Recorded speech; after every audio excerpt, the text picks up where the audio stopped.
Hi అండి, అందరికీ నమస్కారం. వెల్కమ్ టు అమ్మ చేతి వంట. ఈరోజు రెసిపీ ఏంటంటే ఇంట్లో ఇష్టంగా తినే స్నాక్ ఐటమ్ అండి, మసాలా వడ అండి. ఈ మసాలా వడని ఈజీగా ఎలా చేసుకోవాలైతే ఈ వీడియోలో మనం తెలుసుకుంటామండి.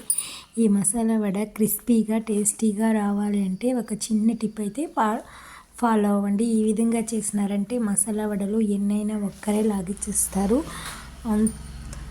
అంత టేస్టీగా ఉంటాయి. ఇక్కడైతే నేను ఇప్పుడు గోల్డ్ పెరిగిన దానికి రేటుకైతే ఒక నెక్లెస్ అయితే కొనుక్కున్నానండి. ఈ నెక్లెస్ వచ్చి ఇప్పుడున్న రేట్లో 20 గ్రాములు అయితే పడింది. దీనికి వేస్టేజీ, కూలీ, తరుగు ఎలా వేస్తారైతే మీకైతే చూపిస్తానండి. ఇప్పుడు వచ్చి దీంట్లో వచ్చి ఈ పక్క 16 పగడాలు అయితే ఉన్నాయి. దీంట్లో ముత్యాలు కూడా ఉన్నాయి.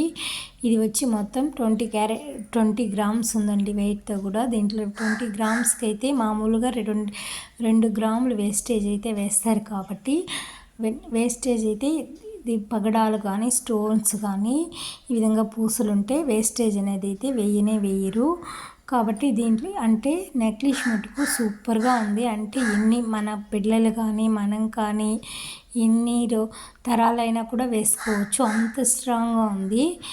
ఇది వచ్చి అంగట్లో షాప్లో అయితే కొన్నది కాదు, ఆ చేతి దగ్గర అయితే తీసి చేయించింది. 20 గ్రామ్స్లో అయితే చూసేదానికైతే బాగుంది. కానీ ఇక దీంట్లో ఎక్కువ పగడాలు ఉందనేసి నేను కూడా తీయడానికైతే మినకరిచ్చి గమ్మునైపోయినాను. కానీ వేసి చూస్తే మాత్రం బాగా పర్ఫెక్ట్గా ఉంది. ఈ సమయం వదిలితే మళ్ళీ గోల్డ్ కొనలేం కదా, అందుకనేసి అయితే దీని రేట్ అయితే ఎంత పడింది అయితే నేను చెప్తాను. ఇప్పుడున్న రేటుకి అయితే 1400 ఒక గ్రామ్, 14,000 ఒక గ్రామ్ అయితే పడింది. 14,000కి 20 గ్రాములు అయితే వేస్తుంది. దీనికి వేస్టేజ్ లేదు కాబట్టి ఆ వేస్టేజ్ 2 గ్రాముల బదులు పగడాలు అయితే తోసినారు. కూలీ అయితే 2,000 వేసినారు. చేదారం మొత్తం 2,80,000 అయితే అయ్యింది. ఇప్పుడున్న సీజన్ రేట్లో అయితే గోల్డ్ తీయడం కష్టమే అండి. మరే ఆడబిడ్డలు పెట్టుకునే వాళ్ళు ఏం చేయాలండి, కష్టపడి ఏదో గోల్డ్ కొనుక్కోవాలి కదండి. ఈ నెక్లెస్ ఇది చాలా అంటే కానీ నాకెందుకో ఇది బాగా నచ్చిందండి. ఈ మామూలు నెక్లెస్ కంటే ఇది ఒక్కటి వేసుకుంటే కూడా చాలా అంటే చాలా సూపర్గా ఉంటుంది. అయినా మనం కడ్డీలాగా ఉంది. ఇది ఎక్కడ పిల్లలు వేసినా పెద్దలు వేసినా డైలీ వేసినా కూడా కొంచెం రిపేర్ అయ్యే ఛాన్సే లేదు, అంత స్ట్రాంగ్గా ఉంది. అందుకనే నేను కూడా ఆలోచించి 1కి 100 సార్లు అయితే ఆలోచించినాను. ఇది ఎక్కువ పగడాలు ఉంది కదా, మనం తీసుకుంటామా వద్దా అని. కానీ చూస్తే నా మనసుకి ఎందుకో నచ్చింది. అయినా పగడాలు నాకు రాసేయనిది. దీనికి కమ్మలు కూడా అయితే ఉన్నాయి.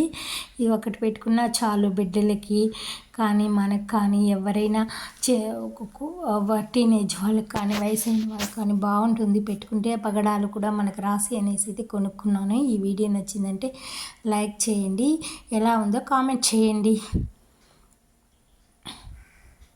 ఇక్కడైతే వడలైతే రెసిపీ అయితే చేసేస్తున్నానండి. ఈ వడల రెసిపీకి అయితే నేను 2 గంటల ముందు అయితే పచ్చిశనగపప్పుని ఒక 1/2 కేజీ తక్కువ అయితే నానబెట్టుకున్నాను. పప్పు బాగా నానిన తర్వాత వాటర్ అంతా ఏం వేయకుండా పప్పులో ఒక ముక్క అల్లము, తెల్లగడ్డపాయలు ఒక 4, 2 పచ్చిమిర్చి, తగినంత సాల్ట్ అయితే వేసి పచ్చాగా మిక్సీ అయితే పట్టుకున్నాను. అంటే ఈ వడకి వచ్చి పిండిని పచ్చాగానే రుబ్బుకోవాలి. నున్నగా రుబ్బుకున్నామంటే వడ అనేది మెత్తగా ఉంటుంది, క్రిస్పీగా రాదు. అక్కడక్కడ గుల్లగా పప్పుగా ఉంటే మనకు వడ అనేది క్రిస్పీగా వస్తుంది, టేస్టీగా ఉంటుంది. మిక్సీకి అయితే వేసేసినాను. నేను మామూలుగా వడ చేస్తే మిక్సీలోనైతే వేసుకుంటాను, గ్రైండర్లో కానీ రోట్లో కానీ వేయనండి. అయినా నాకు ఒక్క చుక్క కూడా నూనె పీల్చకుండా వస్తుంది. ఇప్పుడు మనం ఎంత నూనె పోస్తామో తిరిగి అదే నూనె అయితే నాకైతే మిగిలిపోతూ ఉంటుంది. దానివల్ల నేను ఎక్కువ అయితే ఆయిల్ ఐటమ్స్ అయితే చేస్తూ ఉంటాను. ఎందుకంటే ఈ వీడియో నచ్చిందంటే లైక్ చేయండి, సబ్స్క్రైబ్ చేసుకోండి. Thank you for watching.